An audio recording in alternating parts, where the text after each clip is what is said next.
it's only homeschooling. In our homeschool, we have a motto: education is a journey, not a destination. So relax, it's only homeschooling. Hello, everyone, and welcome to episode 10 of the podcast. My name is Kimberly Bennett, and I am your host. If you're new here, welcome. Thanks for giving us a listen. A little bit about me. I'm a licensed professional counselor turned homeschool mom of one. I'm also an advocate for homeschooling children with learning differences. For more of my story and background, feel free to listen to episode 1 or check out my website at itsonlyhomeschooling.com. I apologize in advance for the sound of my voice today, as we are currently battling illness in our home. I hope my sniffles will not distract too much from the wonderful message we have to share. How do we change the world? One random act of kindness at a time. Morgan Freeman. In February, we celebrate many different events here at It's Only Homeschooling.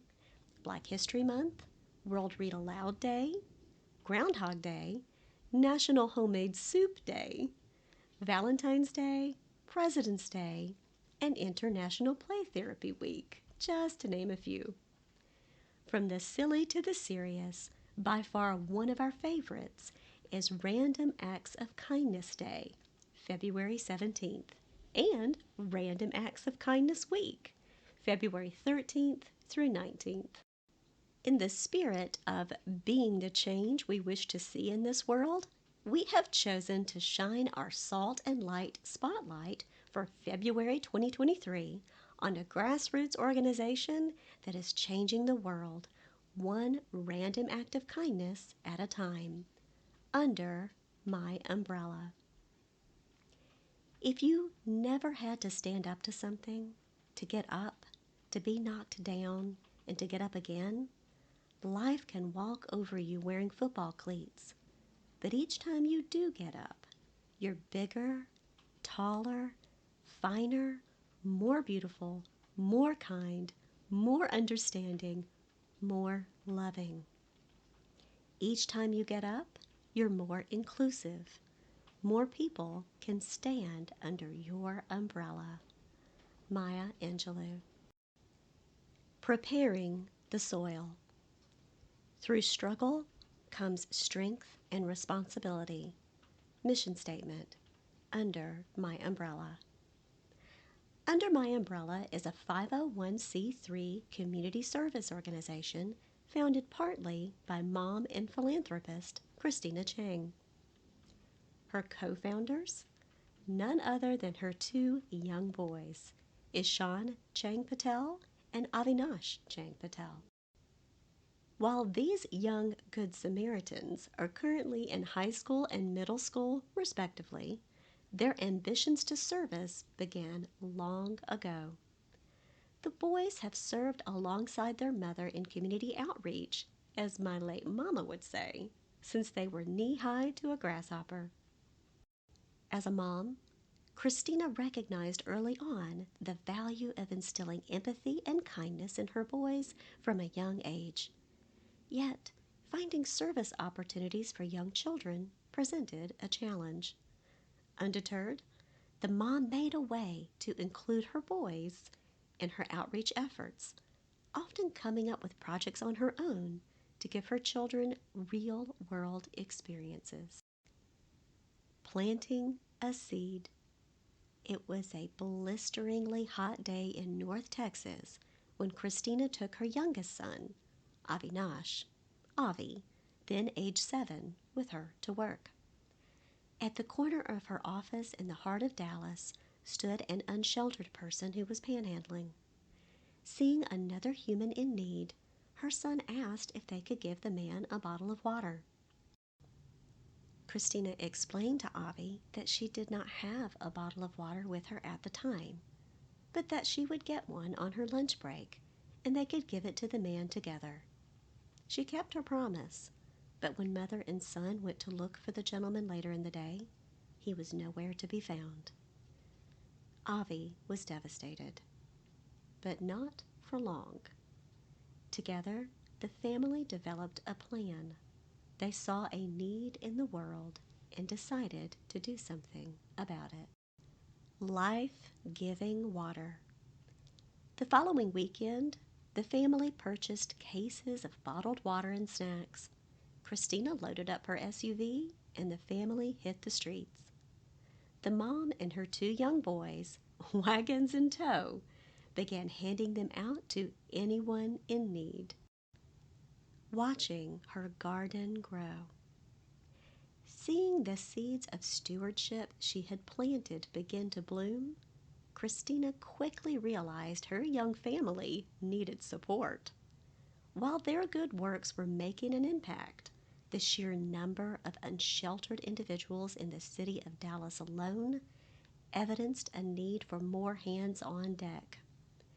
The family reached out to the community, soliciting help from anyone willing to participate in their little family project. But their quote, little project did not stay little for long. Friends, family, and neighbors began to join them on their treks. Soon, evenings and weekends were devoted to service. Let's listen in as Christina shares her family's outreach journey. To tell you a little bit about how we learned about your organization under my umbrella, we are part of a Random Acts of Kindness group on Facebook. And in February, we have 1 week, and that is Random Acts of Kindness Week. And I thought, what better organization to help celebrate that than an organization like yours that was actually founded by children. And I can't wait for you to fill us in on all of the story of how you came to be and how your organization has grown and how much it has changed. I would like for us to welcome Christina Patel. She is the mom and founder of Under My Umbrella, a 501c3 community service organization. Welcome, Christina. Thank you. Thank you. So can you kind of let us know how did Under My Umbrella come about? It came about very organically. And I think, everything comes when it's time to. When I had my kids, I always wanted to have them be involved in whatever I was doing. And I was always into outreach and I was always into service work. But of course, sometimes it's difficult to bring young children along. Yes. So I wanted to make sure that I was always doing something that included them. And if it was something that I wanted to do but could not include them, then I thought let's make a project and let's do outreach where children can be involved based on their ideas. So for our what we call our neighbor outreach, my son actually came to work with me one day. Oh, and cool. There's a gentleman at the corner of my office that was panhandling. And my son was 7 or 8 at the time. He wanted to give this gentleman a bottle of water. I didn't have any in the car. So I said, okay, let mommy go to work. And then, on my lunch break, let's go see if we can get him some water. So we did that. But when we circled back around, the gentleman had left. And my son was kind of upset about it. It was a very hot day. And so I said, okay, well, on the weekend, let's go buy a bunch of snacks and a bunch of water, and we can go to downtown and hand them out. So that's kind of how it started. And we did it with, the two of my boys pulling those little wagons filled with water and snacks. That's beautiful. And you just see so many people that were unsheltered, just all up and down, downtown Dallas. So we thought, okay, well, we need more help with this. And we, kind of put it out there that we were doing this, asking friends, if they wanted to contribute. And this was back in 2019. Okay. And so we had friends that jumped in, and every once in a while we'd get a donation of this and that. And every time we would get a donation is when we would literally hit the streets. And as of last year, we're like 7,000 bottles of water in now. And we're able to go every week. Oh, that is to awesome. So downtown. this is your sort of your family project that you guys do on weekends as well. Yes, and it was important to me also to show both of my children that, sometimes kids get upset because they feel like they're too small to make a difference. They feel like, because they're not grown, they can't do this, they can't drive, they can't, But I wanted to show them that it doesn't matter how small you think that contribution is. It's important and it's impactful and it can grow into something bigger, which it has. So I'm really thrilled that that lesson worked out for us. Um, It did in a big way. mhm. And, every time my son Avi, helps us with these things, he can think back on that one time where he wanted to help that one person. And that kind of propels him, especially on days where he has homework and we know we have to do distribution and it is hard work too, So we call it hard work, but it's hard work. It And both of it my kids, absolutely is. yeah, so both of my kids have done something similar to this. For our Christmas holiday outreach, that was my oldest son. When he was around the same age, 7 or 8, I was volunteering at our shelter. And he asked me what the kids do there for Christmas, since they don't have homes of their own, to be able to decorate a tree. So we kind of brainstormed and we thought, okay, well, we can purchase these little mini, about 12, 16 inches, mini trees, and we can get mini ornaments, and that way the kids can have it. They can bring it to their rooms. It doesn't take up much space. We reached out to the shelter and said, hey, is it okay if we put an event like this for you, for the children? They said yes, and we're eight years in. This is our 8th year doing that for that shelter. So you were really little when this project started. I was going to ask how many years this has been around. Yeah, so our Christmas, our holiday one, we've done for 8 years. Going downtown and providing essentials and food for the unsheltered, it's been about 3 or 4 years for that one. Okay. Still. Your kids are, how old are your kids now? They are now 15 and 12. Oh my goodness. So that would make them, 4 and 7 when all of this started. Mm-hmm. Yeah, and when they're that age, sometimes they feel like they can't make a difference, and they feel like they have no control. So it was a way for me to show them that they can make a difference, and that they may not be able to feed everybody, but they can do something and help someone. And that's kind of the first step. It is. It's wash, rinse, repeat, but it's incredibly empowering for them to have that lesson at such a young age, and it sticks with them so much more than just reading about it. It's getting out there and, as we call it in our home, being the hands and feet of Christ and having that servant's heart. And those experiences, I feel like, at least for my son, have stuck with him the most over the years, even from when he was 4, just stacking, and wherever we volunteered and when we would donate cans to our local food bank, they would let him just stack the cans on the shelves. But that memory is still there from the age of 3 or 4. And you build upon those experiences. Mm-hmm. And I think it's important for them to know also that if something hasn't been done before and they have this idea, it's okay to beta test it, to improve on it, and to push forward. If the framework isn't there for what you want to do and how you want to help, let's build that framework. Yes.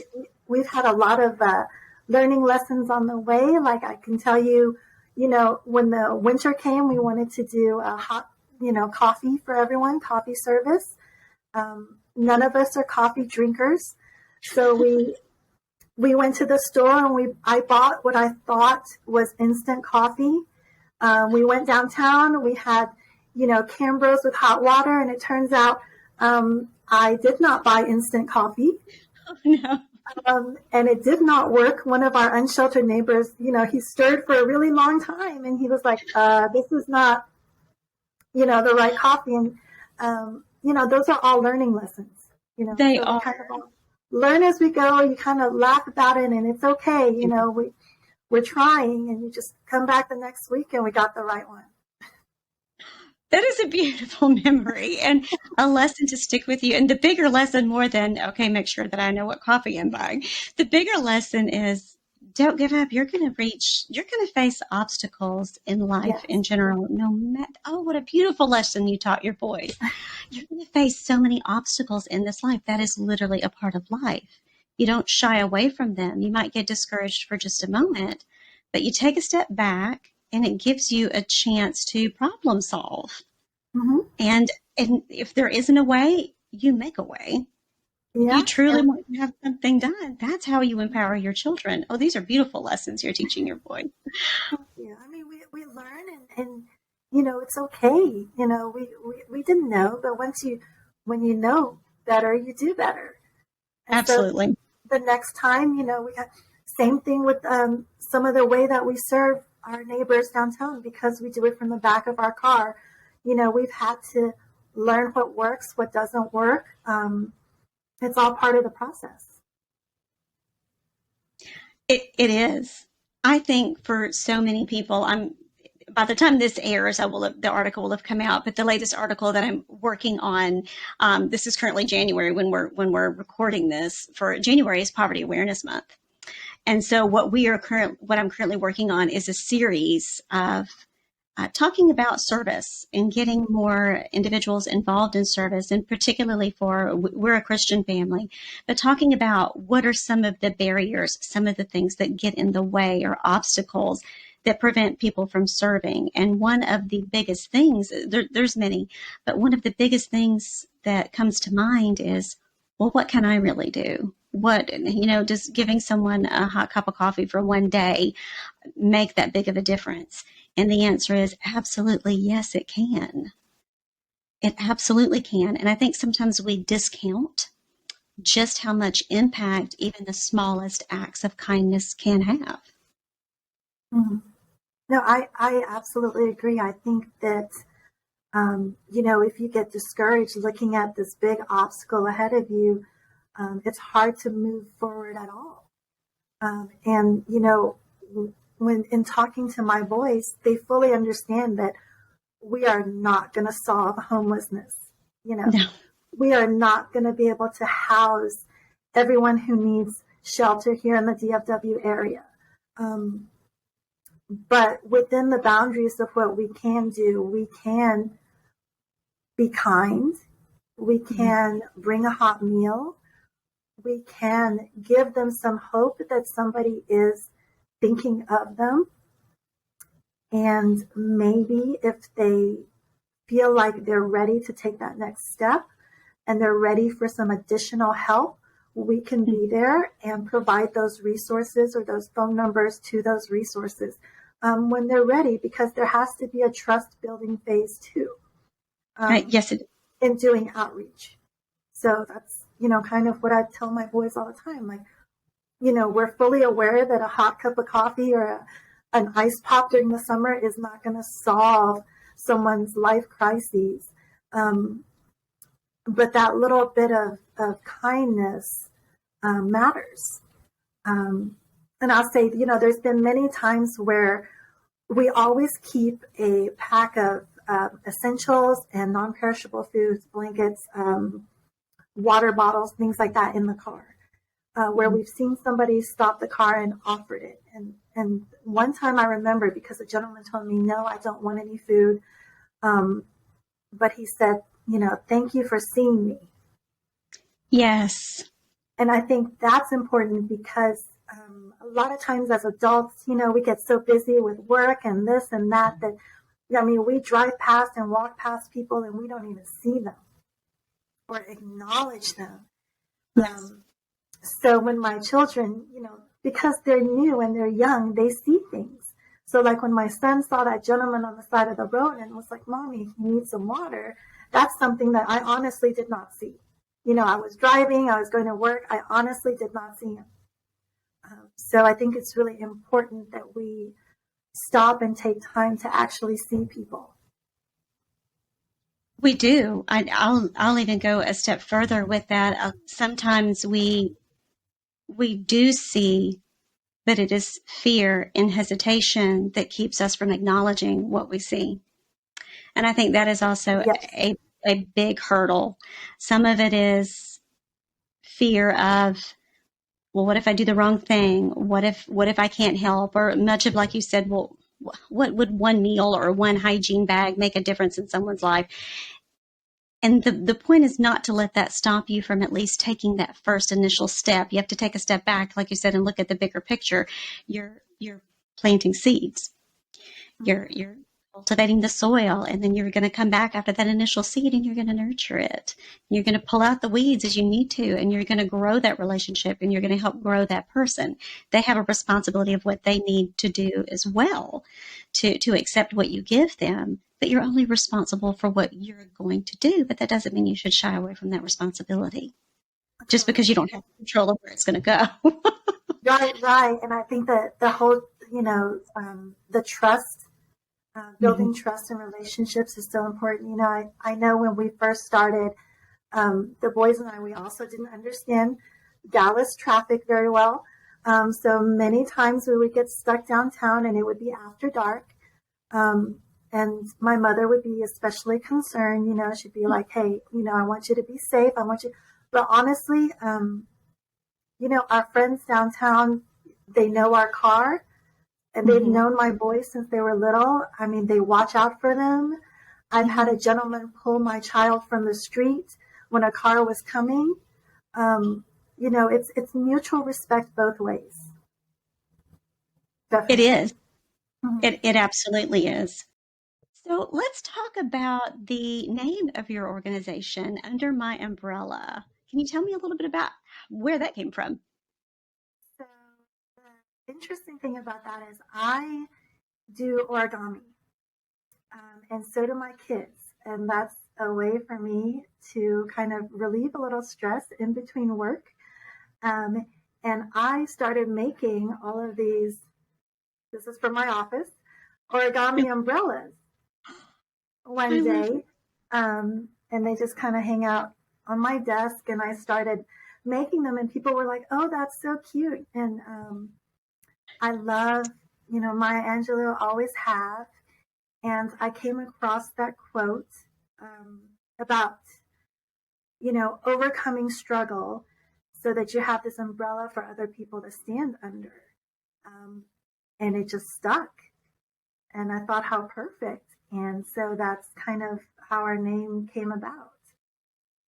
And our very first kind of outreach event, we actually had all the kids come and make little origami umbrellas. And that was kind of what we used to kind of spread the word about our organization and what we were trying to do. And the kids loved it because they could pick out their colors, and it was very easy for them to fold on their own and to make something of their own. And so I thought it fit perfectly. It does.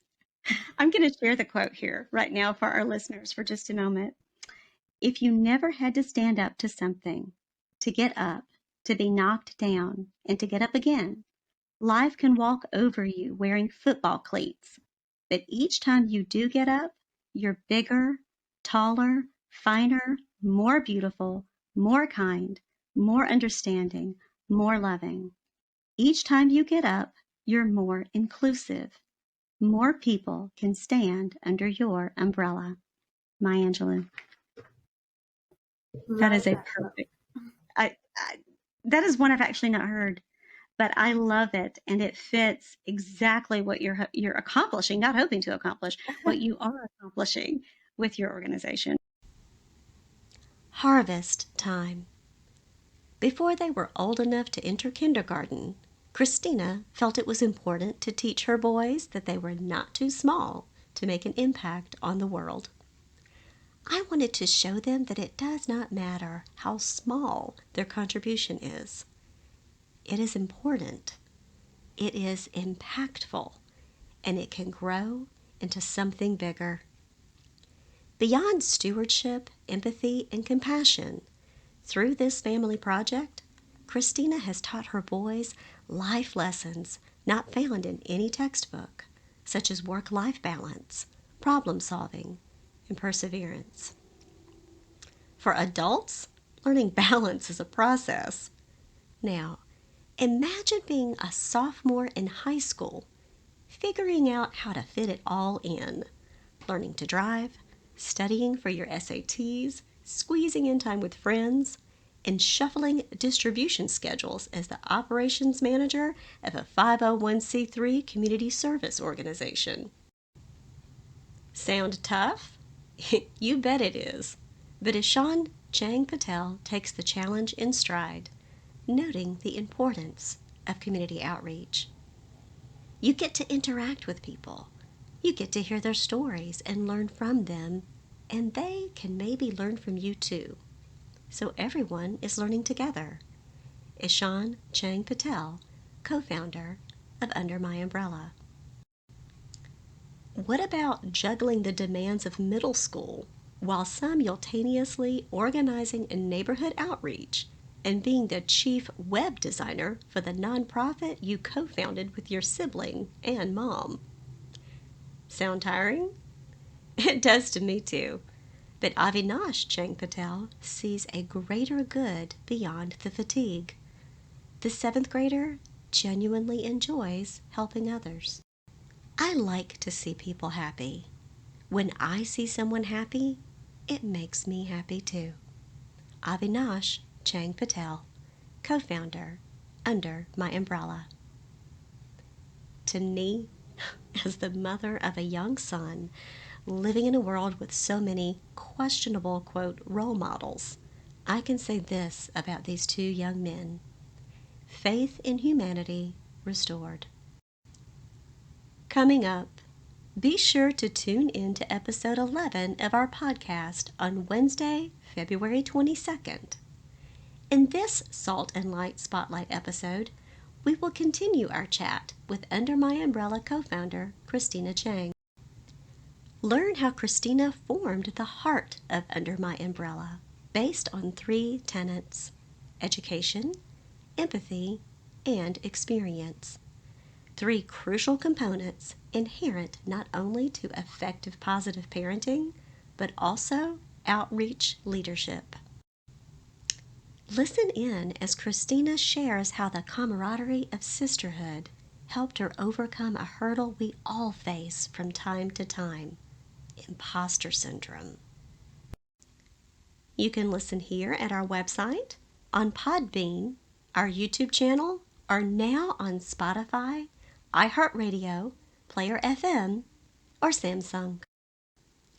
To learn ways you can support Under My Umbrella, you can contact Christina through her website at www.under-my-umbrella.org. Want to learn more about how to ignite a passion for outreach in your homeschool? Be sure to check back in with us for future blog posts throughout the month of February, where we celebrate Random Act of Kindness Day, February 17th, and Random Acts of Kindness Week, February 13th through 19th.